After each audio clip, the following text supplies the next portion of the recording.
मैंने जी 50,000 रुपये लिए कर्ज़ जो है वो मैंने अप्लाई किया और विद इन 30 मिनट मुझे एक मैसेज रिसीव होता है कि जी हमने जी आपका 5,000 रुपया लोन जो है वो हमने अप्रूव किया है और वो भी विद इन 7 डे के लिए, 7 दिन के लिए। अब उसके ऊपर कैंसिलेशन का कोई ऑप्शन नहीं है। अच्छा, वो जनाब आपके गले पड़ गया जो आपने उस वक़्त अकाउंट दिया था इजी पैसा का या जो जैस कैश का, उस अकाउंट में आपको जो रकम रिसीव होती है वो होती है 3500 रुपये और आपने 7 दिन के बाद इनको वापस जो है वो जो है ना आपको 7500 रुपये आपने वापस करना है। तो वो जी आपने सर्विस फीस के नाम पे और उसके जनाब उसके जो इंटरेस्ट के नाम से आपसे पहले भी पैसे काट लिए।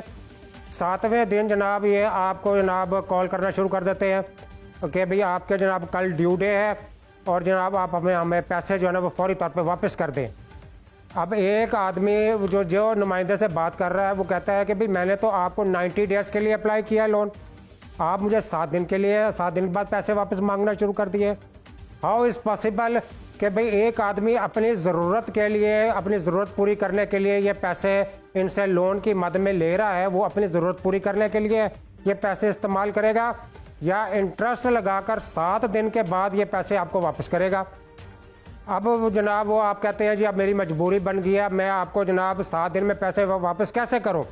वो कहते हैं हम कुछ नहीं जानते, आपके मोबाइल का तमाम डेटा हमारे पास है, आपके तमाम फैमिली की कॉन्टैक्ट लिस्ट हमारे पास है, अगर आप हमें 7वें दिन पैसे वापस नहीं करते तो मजबूरन हम आपकी फैमिली को कॉल करना शुरू कर देंगे। फेक नंबरों से जनाब मुझे कॉल की गई, मुझे थर्ड किस्म के मैसेजेस किए गए, मेरे व्हाट्सएप के ऊपर मेरी ही सेल्फी लेकर, मेरी सेल्फी को एडिट करके पिक्चर बनाकर उन्होंने जनाब वो मेरे जब मुझे व्हाट्सएप करके मुझे दी गई और वो जो व्हाट्सएप किया गया वो इंटरनेशनल नंबर से किया गया, पाकिस्तानी नंबर इस्तेमाल नहीं हुआ। आज जब पैसे देते हैं तो पाकिस्तानी नंबर इस्तेमाल करते हैं, जब किसी को टॉर्चर करना हो, जब किसी को ब्लैकमेल करना हो तो ये इंटरनेशनल नंबरों से हमें व्हाट्सएप के ऊपर हमारी पिक्चर, हमारी फैमिली की पिक्चर, हमारा CNI, हमारी कॉन्टैक्ट लिस्ट की पिक्चर वो हमें सेंड की जाती है, हमें ब्लैकमेल किया जाता है और हरासा किया जाता है। मैंने थ्रेडिंग के चक्कर में अपनी बीवी का जेवर बेच दिया, मैंने घर का AC बेच दिया, मैंने घर का सामान उठाकर इन लोगों को पैसे दिए। मेरा अब इनकी वारदात ये होती है कि जी आपके पास अगर टोटल रकम नहीं है तो आप ऐसा करें, एक्सटेंड अमाउंट जो है वो आप मेरे जमा करवा दें। वो एक्सटेंड अमाउंट जो है वो सूद की मद से कटेगी नहीं, डिडक्ट नहीं होगी। वो इसी तरह होगा कि आपने एक्सटेंड अमाउंट जो है वो जमा करवा देनी है और वो आपको टाइम ड्यूरेशन बढ़ेगा 7 दिन का। आपकी एक्चुअल अमाउंट जो है वो इस वक्त वहीं की वहीं रहेगी। मैं इस वक्त 4-5 एप्लीकेशन का जो है ना मैं विक्टिम हूँ, 4-5 एप्लीकेशन का स्कैम में फंस चुका हूँ। इस वक्त मेरे ऊपर कुछ उस वक्त तो 46,000 रुपया मेरे ऊपर कर्जा था।